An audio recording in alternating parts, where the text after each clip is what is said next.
Yo, Sleepy Sheepy here. Today we're going to be doing another Bad Red Man Bounty Board group of challenges. So the first one we're going to be looking at is the 720 parry riposte. So we need to get a parry, spin around twice, and then grab the riposte. Then we also have the Dirty Rotten Scoundrel, which is killing a host by preventing them from healing while they're scarlet rotted, and we'll be using an albinuric pot for that. We also have killing 2 players with a Spectral Lamps, which I'm a huge fan of. I love Spectral Lamps, I think it's a lot of fun. Going streaking, which was convincing a host to remove all their armor. So hopefully we can get some, running around with a host without armor, doing some streaking, always fun. And then the last one is going to be the psychological warfare, and this one is a little bit more on the brutal side of things, but we'll be grabbing 3 backstabs with no weapon equipped, and then in between each one using a phantom bloody finger, and then after the third one severing out of the invasion. So a lot of fun challenges to be doing here, and let's go ahead and jump right in. Alright, so we'll be starting off with the psychological warfare challenge. And to kind of get in this player's head, the theme is psychological warfare, we'll be trying to grab some parries. I was also trying to land the 720 parry riposte on this player, but I was so used to going into my menu after a parry that I kept messing it up, but it really was helpful in contributing to kind of the psychological warfare aspect of this. Nothing is more demoralizing than getting parried and then having your opponent just stand there. So at a certain point, this player just kind of gave up, but I needed a backstab without my weapon equipped. So what we do need to do here is kind of go for a ravioli step and get the backstab. This is going to be helpful because even when your opponent is locked onto you, they will still be susceptible to that backstab, whereas if you try to strafe around them, it's much harder. So going for a ravioli step into that backstab I found to be quite helpful, and this player was locking onto me. You can see their body just kind of turning with mine. So at least for the first one, they were locking onto me, so I'm not sure why they heal. They're in a very weird place, but I think that was kind of the point of the challenge. So they're, nodding their weapon towards me. Then we go for another ravioli step backstab, and we do complete that, and then use our bloody finger once again. And now we just need one more backstab and to sever out. So we're in a pretty good spot, and then fortunately the host goes for the lever, which means they're going to have some iframes initially, but we just wait for the opportune moment, grab that third backstab, and then back away slowly. I was checking the, the bounty board challenge in this moment to actually make sure that I was following the instructions properly, and there we go, we sever out and complete the first bounty board challenge. So moving on to our next one, we have more of a traditional invasion where we have 2 players coming into our world, or we're coming into their world rather. They take the elevator down almost immediately, and I know the shortcut, so that's going to help me kind of catch up to them a little bit more quickly. In a lot of these tunnel areas, you can just jump down on these little platforms that kind of follow the elevator down, so I don't have to wait for the elevator to come up, and I can get kind of a surprise attack on these players here.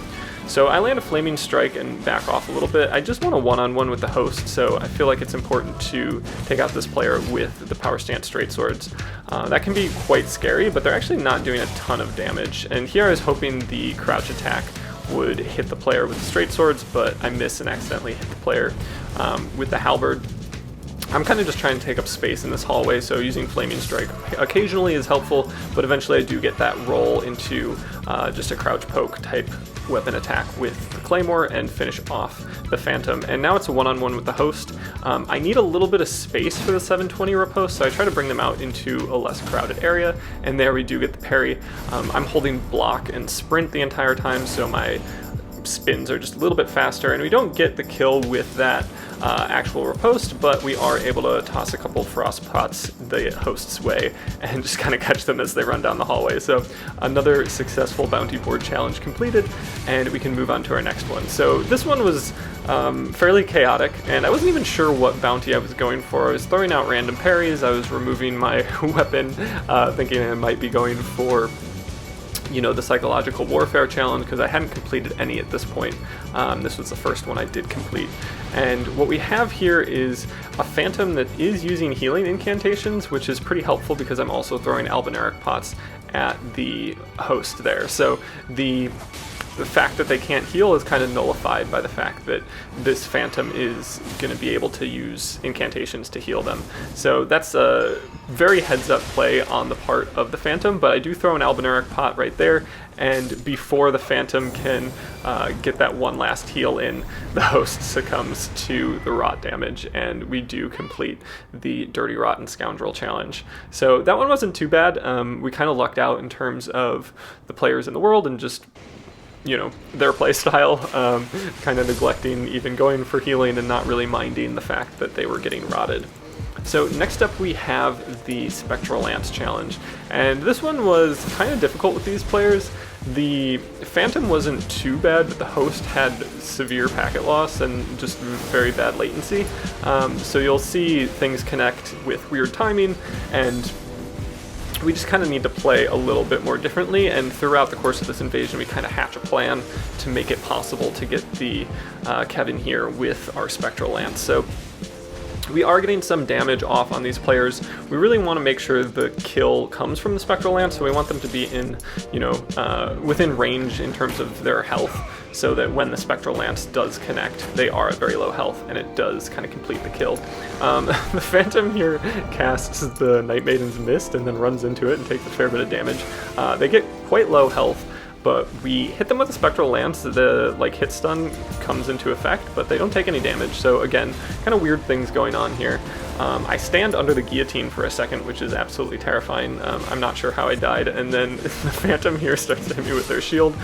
They're about to pull out Moonveil and go for that attack, but I'm able to Spectral Lance them just in time. So now it's a one-on-one with the host, and things were very chaotic with this player. Their latency was quite problematic, and you can see here that I just immediately roll out because I'm not sure if that's hit is going to connect and the hit stun is going to complete, or if they'll actually just be able to tank it and do their Ash of War. So quite a bit of time goes on. We have lots of weird connection issues, and just kind of continue to chip at each other. And at this point I feel like they're pretty low on health.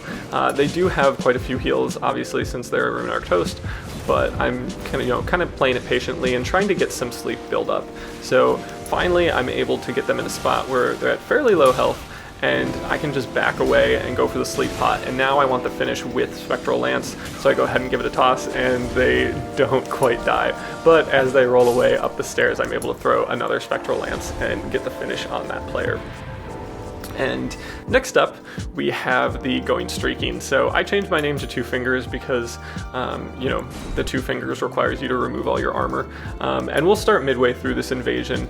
I've already convinced the Phantom to mostly remove all their clothing.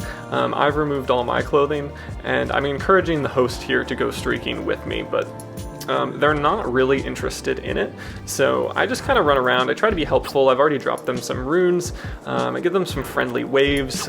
Using emotes, I think, is definitely going to be helpful in this challenge. You want them to know that you're there to have fun, and hopefully you'll be able to convince them to go streaking with you. So I give them a wave, and I start to kind of alternate some of my armor, taking it on and off, trying to indicate to them that really the end goal here is for them to remove their armor.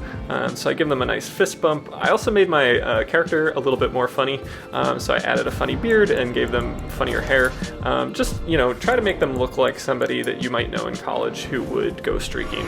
And I feel like this type of facial hair is indicative of that type of person. So, again, I start removing my clothing, and give them some jumps, and finally the host removes all their clothing. They get the picture, so we give them a nice fist bump. We can see the Phantom is pretty jazzed about it too, but just for posterity, we go ahead and indicate to the Phantom to remove their helmet, just so everybody's, in full streak mode.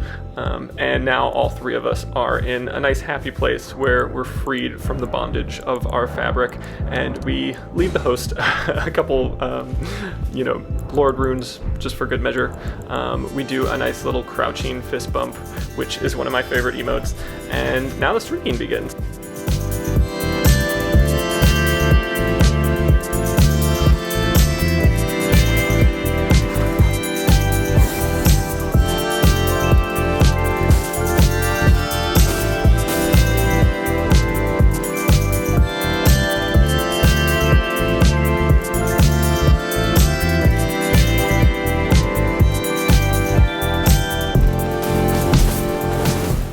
go ahead and try to get ahead of the group and just buff ourselves a little bit. So we go ahead and use Howl of Shabriri, which will allow us to do more damage.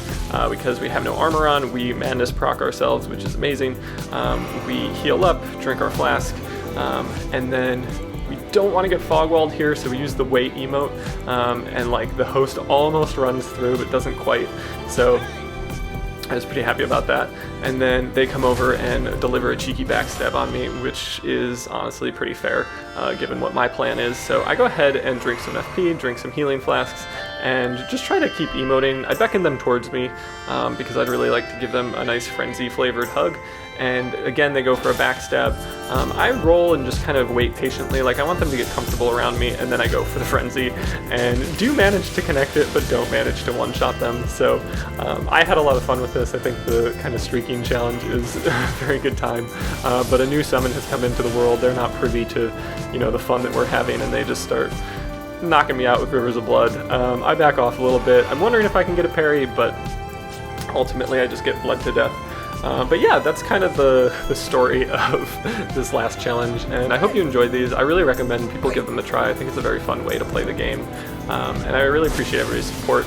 If you have made it this far and wouldn't mind considering subscribing, that would be awesome. And if you do like these challenges as YouTube content, definitely let me know. I don't have to post them here, but I think it's fun to do videos about them. So if you prefer this to my normal content, that's good to know. If you prefer my normal content to this, that's also good to know. If you just want me to make whatever I want, that's also lovely to hear. So yeah, I hope you have a good one, and appreciate your support.